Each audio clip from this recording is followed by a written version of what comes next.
think that it's probably characteristic of all of the people in our office is that everybody had pretty broad interests and kind of a, I don't know, a career anxiety, if you will, that could only be solved in a place that puts so many incredible things together. I think at one time I wanted to be an astronomer, at another time an oceanographer, another time a paleontologist, and human medicine obviously is what took me to medical school.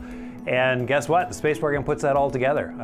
As an astronaut, you do Earth observation, we do ocean science. I've lived on an underwater habitat in my astronaut career, and that's along with the what happens to the human body in spaceflight, obviously very near and dear to my heart, and just doing your normal mission specialist duties on the space station. So there's nothing that puts all those things that we love together better than spaceflight.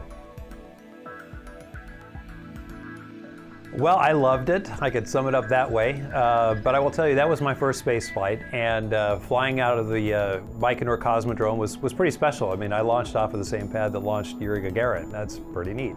I had a terrific crew, and we got up there, and the first look at the station was just unbelievable. When you open the hatch and you see how big it is, and I realized that's going to be my home for the next 6.5 months, that was pretty overwhelming. And it did take me a while to get used to navigating around in zero gravity and doing my work and learning how to work the timeline, work with the ground, find things, not lose things in zero gravity. I think probably a few weeks into it, I really felt like I was hitting my stride, and then I really, really enjoyed it. I can tell you that as tightly attached as I am to my family, at the end of 6.5 months, I didn't really want to leave. So it was an incredible experience. Well, the differences between the Soyuz and the shuttle are huge. The mission statements of each vehicle are quite different. The Soyuz I like to think of as a commuter rocket that takes 3 people to work, and you park it for 6 months, and then at the end of 6 months you turn the key and it goes and you come home. Whereas the shuttle delivers a load, a big load, to the space station. It's designed to carry those loads and up to 7 people, and of course bring back large amounts of pressurized cargo as well. Both vehicles do their job very nicely, but obviously you have very, very different launch profile, a different launch experience with each of them. With the Soyuz, it's all liquid boosters. It's a very, very gentle ascent. It's hard almost to know that you've even left the pad because you have the shaking as the engines spool up, and you really don't feel a difference when you leave the pad. And you only know that from your clock, which starts with your ascent indicators. With the shuttle, there is no doubt. The main engines start about 5 seconds, those things kind of spool up. You feel the orbiter shake and creak and groan and tilt a little bit on the launch pad. And you know it's getting ready to do something.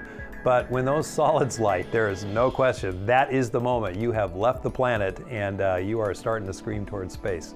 So very exciting ascent on the shuttle, I would say. Now landing, I would say, is much more exciting on the Soyuz. The shuttle, of course, lands like an airplane. The Soyuz hits the ground with parachute descent. Well, the time went by in the blink of an eye. What I can say is that as an astronaut, you look for certain space activities that are just really exciting. I mean, everybody loves to do robotics and spacewalks, the docking, the rendezvous, the dynamics of flight, if you will. And 133 put a lot of those into a very short timeline. So everything that really makes spaceflight wonderful for an astronaut, we had compressed into this 13-day flight for us. So of course, we had Discovery on its final flight. We did the docking, the rendezvous, 2 spacewalks, and a lot of outfitting of that new module that we put up there, and a lot of science. We transferred cargo back and forth. So you're always busy doing something dynamic and something a little bit different every day. So it was really magnificent.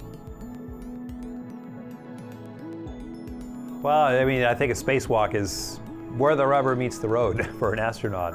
It's the closest you can be to the space environment, and it's just an amazing thing.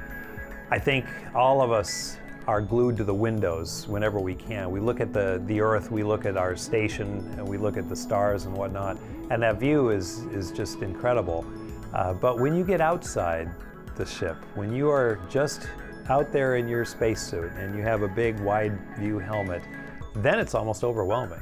Seeing the Earth below you much more panoramically, seeing the station around you, it's just amazing. Well, it was an incredible honor. I was assigned to this flight while I was still flying my long duration flight. So that was a shock and a surprise. I thought that the door to shuttle flights had slammed shut quite a bit before even I launched. So out of the blue comes this opportunity to fly on one of the few shuttle flights. I was incredibly honored for that. I landed and they said, okay, you're behind in your training schedule already, so you better get to work. Fortunately, the crew that I was training with, the 133 crew with Steve Lizzie as commander and the rest, all of my classmates from the class of 2000, the crew was fantastic, and I think the training flow was just a lot of fun. When we fly, even though we know it's the final mission of an orbiter, in our case Discovery, overwhelmingly our thoughts are focused on our mission. Our job is to execute our timeline, to do it as accurately and on time as possible, and that's pretty much where your head is. We definitely were asked a few times during flight about the legacy of Discovery in the shuttle program, and of course we would turn our thoughts to that for a moment, but it's only when you successfully land, after wheels stop, that two things happen. One, you can reflect back on your mission. It was successful, safely done, the vehicle was incredibly clean. But the other thing is that now you realize it's the last flight. And now you're turning the ship back into the hands of the people who've cared for her for so many years and back into this facility that's taking care of her. And that's when it really hits you that it's the final flight and you're taking this magnificent spaceship and she's being retired. So I think a lot of us started to feel the emotion at that point.